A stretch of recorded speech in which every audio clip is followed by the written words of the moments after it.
सुप्रभात बच्चों, कैसे हैं आप सब। मैं आशा करती हूँ कि आप सभी अच्छे होंगे और अपने घर पर होंगे। मैं कृपाली पीजीटी हिंदी विषय से स्प्रिंगडेल सीनियर सेकेंडरी स्कूल में आप सभी का स्वागत करती हूँ। आज हम पढ़ेंगे कक्षा 8 की पाठ संख्या 5, जिसका नाम है चिट्ठियों की अनूठी दुनिया। आपको पाठ के शीर्षक से ही पता चल रहा होगा कि इस पाठ में चिट्ठियों के महत्व को बताया गया है।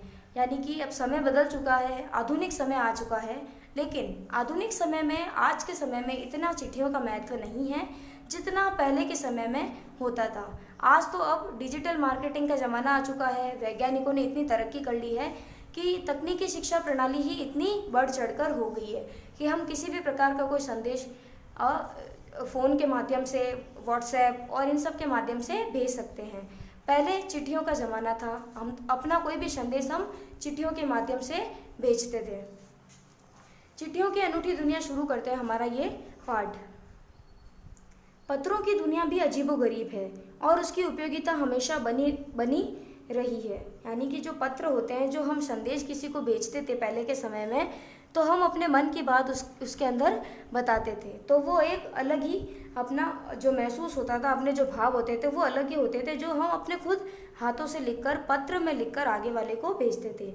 तो पत्रों की दुनिया भी बहुत अजीबोगरीब है और उसकी उपयोगिता हमेशा से बनी रही है। पत्र जो काम कर सकते हैं वह संचार का आधुनिकतम साधन नहीं कर सकता। यानी कि पत्र जो काम कर सकते हैं वह संचार का आधुनिकतम साधन, आज के समय में संचार का जो आधुनिक उपयोग हम करते हैं वह साधन भी यह नहीं कर सकता। पत्र जैसा संतोष फोन या एसएमएस का संदेश कहाँ दे सकता है। पत्र एक नया सिलसिला शुरू करते हैं और राजनीति, साहित्य तथा कला के क्षेत्रों में तमाम विवाद और नई घटनाओं की जड़ भी पत्र ही होते हैं। यानी पत्र का एक नया सिलसिला होता है। राजनीति में, साहित्य में, कला के क्षेत्र में तमाम तरह के विवाद होते हैं, जिसमें पक्ष और विपक्ष की होती है बातें, और नई घटनाओं की जड़ सभी पत्र ही होते हैं। दुनिया का तमाम साहित्य पत्रों पर केंद्रित है और मानव सभ्यता के विकास में इन पत्रों ने अनूठी भूमिका निभाई है। मानव सभ्यता का अगर विकास की बातचीत की जाए तो सबसे बड़ा हाथ पत्रों का ही है। पत्रों का भाव सब जगह एक सा होता है। यानी कि पत्र सभी जगह एक ही भाव से लिखे जाते हैं, भले ही उसका नाम अलग अलग हो। पत्र को उर्दू में खत, उर्दू में पत्र को क्या कहा जाता है? खत कहा जाता है। अब आप ध्यान रखिएगा कि खत उर्दू का शब्द है। संस्कृत में पत्र ही कहते हैं, कन्नड़ में कागज, तेलुगु में उत्तरम, जाबू और लेख तथा तमिल में कड़ित कहा जाता है। ये पत्रों के अलग अलग प्रकार के नाम हैं। पत्र यादों को सहेज कर रखते हैं। यानी जो हम हाथ से लिखे हुए पत्र किसी को भेजते हैं या कोई हमारे लिए कोई पत्र भेजता है, तो उसके अंदर जो हाथ से लिखा गया संदेश है, उस संदेश को ऐसा नहीं कि हम पढ़ देते हैं और उसे फेंक देते हैं, वही पत्र संभालने की चीज़ होती है। आज तो संचार का आधुनिक माध्यम हो गया है कि हम किसी के जरिए, मोबाइल के जरिए हम दूसरे को कोई मैसेज भेज देते हैं, लेकिन वो पढ़ते हैं या फिर हमारे पास जो आता है हम भी पढ़ते हैं और उसे डिलीट कर देते हैं। लेकिन पत्र एक ऐसा चीज़ है जिसे हम, वो पन्ने के ऊपर लिखा गया होता है और वो पन्ना हम बहुत बरसों बरसों तक संभाल कर रखते हैं। हर एक की अपनी पत्र यादों को सहेज कर रखते हैं, इसमें कोई संदेह नहीं है। हर एक की अपनी पत्र लेखन कला है और हर एक के पत्रों का अपना दायरा। हर एक के अपने पत्रों की लेखन की अलग अलग कला है। कोई किस तरीके से पत्र लिखना पसंद करता है, कोई किस तरीके से, अलग अलग प्रकार के सभी पत्र लिखे जाते हैं। और पत्रों का अपना दायरा, यानी कि जो सीमा होती है वो भी अलग अलग होती है। दुनिया भर में रोज करोड़ों पत्र एक दूसरे को तलाशते तमाम ठिकानों तक पहुंचते हैं। भारत में ही रोज 4.5 करोड़ चिट्ठियां डाक में डाली जाती हैं, जो साबित करती है कि पत्र कितनी अहमियत रखते हैं। अब आप खुद भी जान सकते हैं इस पंक्ति के माध्यम से कि भारत में रोज 4.5 करोड़ चिट्ठियां डाक में डाली जाती है। तो आप समझ लीजिए कि पत्रों की कितनी अहमियत है। पंडित जवाहरलाल नेहरू ने सन 1953 में सही कहा था कि हजारों सालों तक संचार का साधन केवल हरकारे, रनर्स या फिर तेज घोड़े रहे, उसके बाद पहिए आए। यानी हजारों सालों पहले जो संचार का साधन था वो केवल हरकारे, यानी कि रनर्स या तेज घोड़े कह सकते हैं, और उसके बाद पहिए आ गए। पर रेलवे और तार से भारी बदलाव आया। तार ने रेलों से भी तेज गति से संवाद पहुंचाने का सिलसिला शुरू किया। अब टेलीफोन, वायरलेस और आई रेडार दुनिया बदल रहा है। पिछली शताब्दी में पत्र लेखन ने एक कला का रूप ले लिया। डाक व्यवस्था के सुधार के साथ पत्रों को सही दिशा देने के लिए विशेष प्रयास किए गए। पत्र संस्कृति विकसित करने के लिए स्कूली पाठ्यक्रमों में पत्र लेखन का विषय भी शामिल किया गया है। आपको ध्यान में होगा कि आपके व्याकरण में एक पत्र नाम के टॉपिक को भी सम्मिलित किया गया है, जिसके माध्यम से बताया गया है कि पत्र के कितने प्रकार होते हैं, हम किन किन माध्यमों के अनुसार पत्र लिख सकते हैं, किसको किसको लिख सकते हैं, और किन जिनको लिखना है उनके लिए आप किस तरीके के सम्मान सूचक शब्दों का प्रयोग कर सकते हैं। तो इसीलिए पत्र की महत्वता को समझने के लिए ही पत्र नाम का जो टॉपिक है वो आपके व्याकरण में डाला गया है। भारत ही नहीं, दुनिया के कई देशों में ये प्रयास चले और विश्व डाक संघ ने अपनी ओर से भी काफ़ी प्रयास किए। विश्व डाक संघ की ओर से 16 वर्ष से कम आयु वर्ग के बच्चों के लिए पत्र लेखन प्रतियोगिता आयोजित करने का सिलसिला सन 1972 से शुरू किया गया। अब पत्र लेखन की प्रतियोगिता जो कि आयोजित की गई है वो 1972 से चालू की गई है। यह सही है कि खास तौर पर बड़े शहरों और महानगरों में संचार साधनों के तेज विकास तथा अन्य कारणों से पत्रों की आवाजाही प्रभावित हुई है। ये कहना भी बहुत सही है कि खास तौर पर बड़े शहर और महानगर में संचार साधनों का जितना तेजी से विकास हो रहा है, संचार साधनों के विकास का जो माध्यम है वो अभी ग्रामीण परिवेश तक नहीं पहुंचा है, काफ़ी हद तक नहीं पहुंचा, थोड़ा बहुत पहुंच चुका है, लेकिन फिर भी जितना बड़े शहरों और महानगरों में ये पहुंचा है उसके कारण अन्य कारणों से पत्रों की आवाजाही पर काफ़ी प्रभाव पड़ा है। पर देहाती दुनिया आज भी चिट्ठियों से ही चल रही है। देहाती दुनिया जो शहरों से बहुत पिछड़ी हुई है। फैक्स, ईमेल, टेलीफोन तथा मोबाइल ने चिट्ठियों की तेजी को रोका है, पर व्यापारिक डाक की संख्या लगातार बढ़ रही है। जहाँ तक पत्रों का सवाल है, अगर आप बारीकी से उसकी तह में जाएं, यानी कि पूरी तरीके से पत्रों की छानबीन करें, तो आपको कोई ऐसा नहीं मिलेगा जिसने कभी कभी किसी को पत्र न लिखा हो या न लिखाया हो, या पत्रों का बेसब्री से जिसने इंतजार न किया हो। यानी आप ऐसा नहीं कह सकते, कोई भी यह नहीं जान सकता। अगर आप बारीकी में जाएं, पूरी तरीके से पत्रों की तह तक जाएं, तो आपको पता चलेगा कि पहले समय में ऐसा कोई व्यक्ति नहीं रहा होगा जिसने पत्र किसी को लिखा हो, ना लिखा हो, या फिर किसी ने पत्र का इंतज़ार न किया हो। ऐसा तो कभी हुआ ही नहीं। हमारे सैनिक तो पत्रों का जिस उत्सुकता से इंतजार करते हैं उसकी कोई मिसाल ही नहीं। हमारे सैनिक तो पत्रों का जिस उत्सुकता से इंतजार करते हैं, आपने सभी ने देखा होगा कि जो सैनिक हमारे देश की सीमा पर खड़े हैं वो अपने परिवार को, अपने बच्चों को, अपने माता पिता को छोड़कर बहुत दूर उस सीमा पर हमारे देश की रक्षा के लिए बैठे हैं। तो वो भी सबसे बड़ा जो देख सकते हैं, जिनको सबसे पत्रों का जो सही महत्व है वो एक सैनिक ही बता सकता है अपने मुंह से कि पत्रों की महत्वता उनके जीवन में कितनी मायने रखती है, वो पत्रों का कितनी उत्सुकता से इंतजार करते हैं।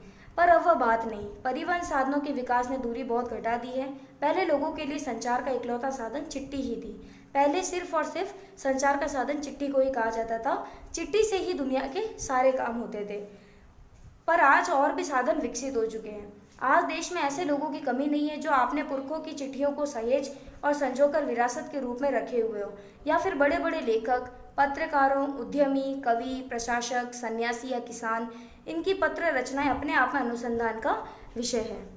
अगर आज जैसे संचार साधन होते तो पंडित नेहरू अपनी पुत्री इंदिरा गांधी को फोन करते, पर तब पिता के पत्र पुत्री के नाम नहीं लिखे जाते तो देश के करोड़ों लोगों को प्रेरणा देते हैं। पत्रों को तो आप सहेज कर रख लेते हैं, पर ऐसे में संदेशों को आप जल्दी ही भूल जाते हैं। कितने संदेशों को आप सहेज कर रख सकते हैं? यानी जो पत्र मैंने पहले भी बताया आपको कि पत्र हम हाथ से लिखे हुए होते हैं और पत्र हम आने का इंतजार करते हैं, और उस पत्र को पढ़ते हैं, हम उसे फेंक नहीं देते, उसे हम संभाल कर रखते हैं। जबकि जो एसएमएस जो मोबाइल के माध्यम से भेजा जाता है, जो संचार के साधनों के माध्यम से भेजे जाते हैं, उसे आप कितने समय तक संजो कर रखेंगे? कभी ना कभी तो उसे आप भूल ही जाएंगे और उसे डिलीट भी कर देंगे। तमाम महान हस्तियों की तो सबसे बड़ी यादगार या धरोहर उनके द्वारा लिखे गए पत्र ही है। भारत में इस श्रेणी में राष्ट्रपिता महात्मा गांधी को सबसे आगे रखा जा सकता है। दुनिया के तमाम संग्रहालय जानी मानी हस्तियों के पत्रों का अनूठा संकलन भी है। तमाम संग्रहालय यानी कि बहुत सारे संग्रहालय ऐसे हैं जहाँ पर जानी मानी हस्तियाँ, जो देश के महान लोग हैं, जिन्होंने महान कार्य किए हैं, उन लोगों का एक बहुत अनोखा संकलन है उन पत्रों को लेकर। तमाम पत्र देश, काल और समाज को जानने समझने का असली पैमाना है। भारत में आज़ादी के पहले महासंग्राम के दिनों में जो कुछ अंग्रेज अफसरों ने अपने परिवारजनों को पत्र में लिखे, वे आगे चलकर बहुत महत्व की पुस्तक तक बन गए। इन पत्रों ने साबित किया कि यह संग्राम कितनी जमीनी मजबूती लिए हुए था। महात्मा गांधी के पास दुनिया भर में तमाम पत्र केवल महात्मा गांधी इंडिया लिखे आते थे। यानी महात्मा गांधी के पास जितने भी पत्र आते थे वे महात्मा गांधी इंडिया नाम से आते थे, और वे जहाँ भी रहते वहाँ तक पहुँच जाते। आज़ादी के आंदोलन की कई अन्य दिग्गज हस्तियाँ यानी कि बहुत महान हस्तियों के साथ भी ऐसा ही था। गांधी जी के पास देश दुनिया में बड़ी संख्या में पत्र पहुंचते थे, पर पत्रों का जवाब देने के मामले में उनका कोई जोर नहीं था। कहा जाता है कि उन्हें जैसे ही उन्हें पत्र मिलता था उसी समय वे उसका जवाब भी लिख देते थे। ऐसा नहीं कि कुछ समय बाद या पहले पत्र पढ़ लिया जाए, फिर थोड़ी देर के लिए उसे रख दिया जाए और जब समय मिलेगा जब मैं उस पत्र का उत्तर भेज दूंगा, ऐसा नहीं करते थे। अपने हाथों से ही ज़्यादातर पत्रों का जवाब देते थे। जब लिखते लिखते उनका दाहिना हाथ दर्द करने लगता था तो वे बाएं हाथ से लिखने में जुट जाते। महात्मा गांधी ही नहीं, आंदोलन के तमाम नायकों ने पत्र गांव गांव में मिल जाते हैं। पत्र भेजने वाले लोग उन पत्रों को किसी प्रशस्ति पत्र से कम नहीं मानते थे। प्रशस्ति पत्र यानी पदोन्नति पत्र के समान नहीं मानते थे। कई लोगों ने तो उन पत्रों को फ्रेम करा कर रख लिया है। यह है पत्रों का जादू।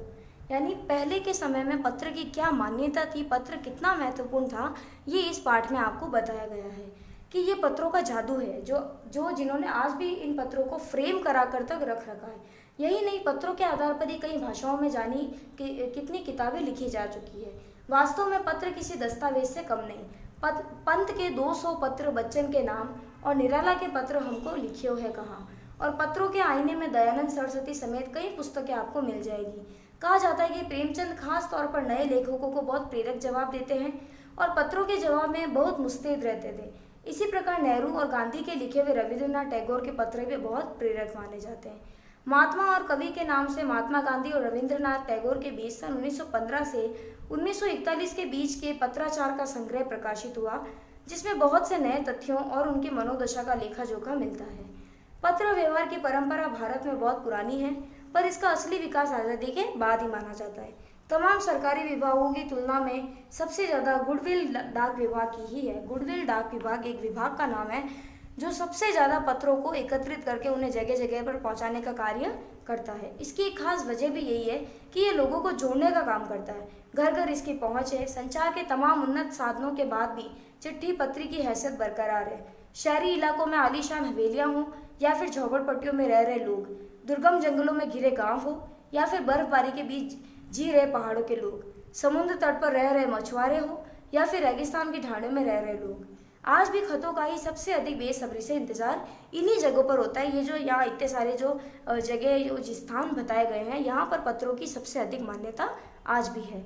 एक दो नहीं, करोड़ों लोग खतों और अन्य सेवाओं के लिए रोज भारतीय डाकघरों के दरवाजों तक पहुँचते हैं और इसकी बहुआयामी भूमिका नजर आ रही है। दूर देहात में लाखों गरीब घरों में चूल्हे मनी ऑर्डर अर्थव्यवस्था से ही जलते हैं। गांवों या गरीब बस्तियों में चिट्ठी या मनी ऑर्डर लेकर पहुंचने वाला डाकिया देवदूत के रूप में देखा जाता है। तो इस प्रकार आपको इस पाठ में बताया गया है कि पत्रों की कितनी महत्वता है हमारे समय में। पहले समय में तो थी, लेकिन आज भी ऐसा नहीं है कि पत्र पूरी तरीके से लुप्त हो चुके हैं या समाप्त हो चुके हैं। पत्रों की मान्यता आज भी है, लेकिन उतनी नहीं है, क्योंकि उस समय पहले गांधी जी के समय संचार का कोई भी माध्यम नहीं था और आज संचार के बहुत सारे माध्यम हो चुके हैं। धन्यवाद।